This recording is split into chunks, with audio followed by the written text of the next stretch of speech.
for their 5th straight victory. Let's break it down on today's Locked On Twins postcast. You are Locked On Twins postcast, part of Locked On Sports Minnesota, your team every day.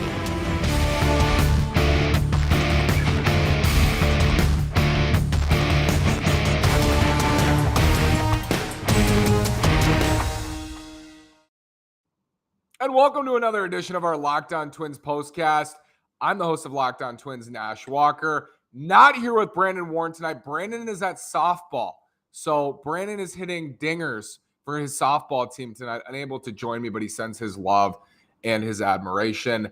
I love brownies, but you know what I love more? Brownie batter. Sometimes I eat half the batter just while I'm making the brownies. Imagine if you could lick that brownie spatula clean and get some protein in. Go to built.com and get brownie batter puffs now. Use promo code LOCKED15 and get 15% off your order. Use promo code LOCKED15 for 15% off at built.com. Again, I'm sorry, Brandon is at softball, but we got to roll on with our postcast. So we're here to recap a Twins walk-off winner at home in the series opener against the Tigers. Chris Archer started this game, thought he was very good, struggled a little bit in the 4th inning, gets pulled after the 4th. And they go to Griffin Jax right there. And this was, for Jax, a down performance for what we've seen most of the year. Leaving sliders up. Jonathan Scope got to him. The command wasn't quite there. And the Tigers just battled. The Twins went up 4-0 on a Max Kepler grand slam. The Tigers battled all the way back. And the Twins offense just went to sleep. They went to sleep in the second half of this game. Actually, in the final 7 innings of this game, it wasn't until Max Kepler drew a 9th inning walk against Andrew Chafin.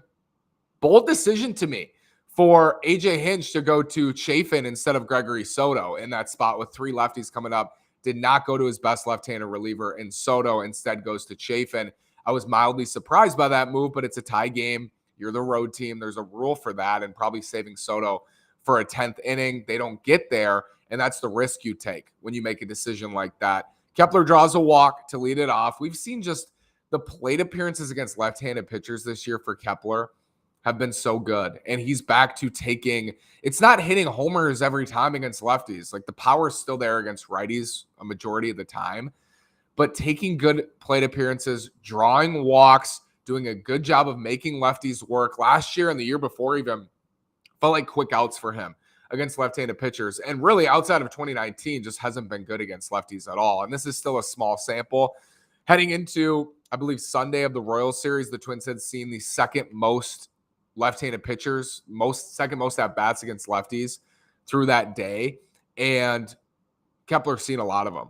But I still think that this is a small enough sample where you wonder if he's going to, come back to the mean, come back to the middle, and you're going to see those numbers and those splits divide. But so far, Max Kepler has been really, really good for the Twins. And I got to tip my cap to him, and I owe it to him, because this offseason, in a lot of last year, talking about Max Kepler's struggles, talking about the future for Max Kepler. Would he be traded this offseason? If you do trade him, can you get anything in return? Do you have to eat money on his contract? So many questions. And, what team would be willing to trade for Max Kepler and then give you major league talent in return? Twins never made it. They never made us analyze it because they didn't trade Max Kepler. And right now it looks like a really good decision. He's hitting in the middle of the order. He's sitting at the top of the lineup when he's there. He hit 2nd yesterday. He hit 5th today. And you're just seeing what can happen when Kepler's going right. And at times, as we know, and Brandon and I have talked about here, at any given time, any hitter in this lineup can get hot and take control of an offense. Justin Morneau talks about it as well. It's true for all these guys. And I will say, in the 9th inning, Gio Urshela gets the big hit yesterday, right, to take the lead. He comes up there in the 9th inning. You got 1st and 3rd, 1 out. You knew he was going to put the ball in play. Gio Urshela, I believe, was grounded into 10 double plays this year. That probably should have been another double play. Bounced off the glove of Baez, the drawn in infield. It's not a double play. The run scores. But that's been the difference so far. And I know we're hearing a ton about it, but it's true. A lot of guys in this lineup are hitting the ball the other way, getting the bat on the ball, putting the ball in play when they need to, and understanding situations. Gio Urshela understands in that situation yesterday. He understands in the situation today that you don't need to hit a homer. Like, you don't need to hit a double to the gap. You need to score that run from third base. And I believe yesterday his main goal was, I'm hitting this ball to right field to try to get a base hit.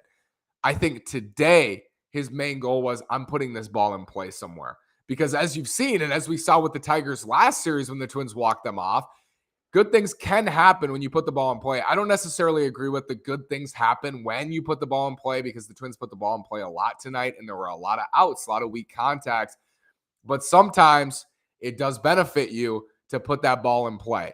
And just see, even if it's weak, and especially when there's a runner on third base and less than 2 outs, it's usually going to benefit a team to hit the ball somewhere in fair territory, not a pop-up like Gary Sanchez. That would be the one out there, but just hit the ball somewhere on the ground, in the air, in the outfield, and that run's going to score from third more often than not. That was awesome to see from Urshela. And they do have a lot of guys. And I was pushing this when people were saying early on, this is a homer reliant lineup, because it was early on, but I was pushing really hard. Like, they have a lot of guys who hit for contact, like Jorge Polanco, Luis Ariz. Max Kepler doesn't strike out very much. He makes contact frequently, even though, again, some of the times it's not good contact, good hard contact. Gio Urshela makes a lot of contact, right? They have a lot of, Carlos Correa doesn't strike out that much either. He was striking out at the beginning of the year, but historically doesn't strike out a whole lot, puts the ball in play. So a lot of the guys in these lineup, a majority of these guys, especially without Miguel Sano, are going to do that. And that's going to be their goal. And that's been refreshing for sure. But you can see the flip side of that, which is tonight the Twins get a big grand slam from Max Kepler, and then the offense just shuts down. And as I said, not a ton of strikeouts, just a lot of weak contact, not getting that big hit. And it felt like they were going to lose this game. And it was a great walk-off winner in the series opener. So if we look ahead now, as Brandon and I always do, again, Brandon at softball tonight. So Brandon's at softball, but I believe he'll be back with me tomorrow night. As I'm speaking, Brandon is hitting a home run at his softball game. So it's worth it in the end for me to be here. But looking forward, the Twins have been so fortunate, I think, early on to play teams when they're in downswings. A lot of these teams they're playing are not playing good baseball at the time they come to Target Field or the time the Twins go on the road to go play a club. The Tigers right now are so decimated in their rotation. Eduardo Rodriguez is out. Tarek Skubal is not going to pitch till Thursday. Thought he was going to pitch Wednesday in this series. No, he's going to pitch Thursday. Casey Mize, injured list. Matt Manning, injured list. They're TBD the next 2 days for their starter. Tonight they start Alvin Rodriguez, who I'd never heard of, and I follow this every single day for years. Never heard of him starting tonight. Like, they don't have viable starters to put out there, so this would have been a big win for them, and they were in a position to win this game, and they didn't. Now I think it sets up beautifully for the Twins. You got Sonny Gray tomorrow. You can win this series tomorrow with a good Sonny Gray start, and then hopefully go for the sweep on Wednesday. And if you can't find a way to win tomorrow, you get another opportunity Wednesday with Dylan Bundy, again, versus to be determined. The Twins are putting themselves in a really good spot. They're finding ways to win, when a lot of last year they found ways to lose. So far this year, they are finding ways to win, and they're 10 games above 500, which is awesome. Twins win tonight. Twins walk off the Tigers. Max Kepler had a wonderful game. The game crown goes to Max Kepler. Chris Archer with a good start. Twins bullpen at the end, Emilio Pagan was very, very good in 2 innings. And the Twins found a way again, like they did yesterday, like they did the day before, like they did the day before that, finding ways to win these games. That's 5 in a row. Thanks so much for tuning into the Locked On Twins postcast. Brandon will be back tomorrow. So come back, join us tomorrow. Like, subscribe, comment on YouTube, Locked On Sports Minnesota.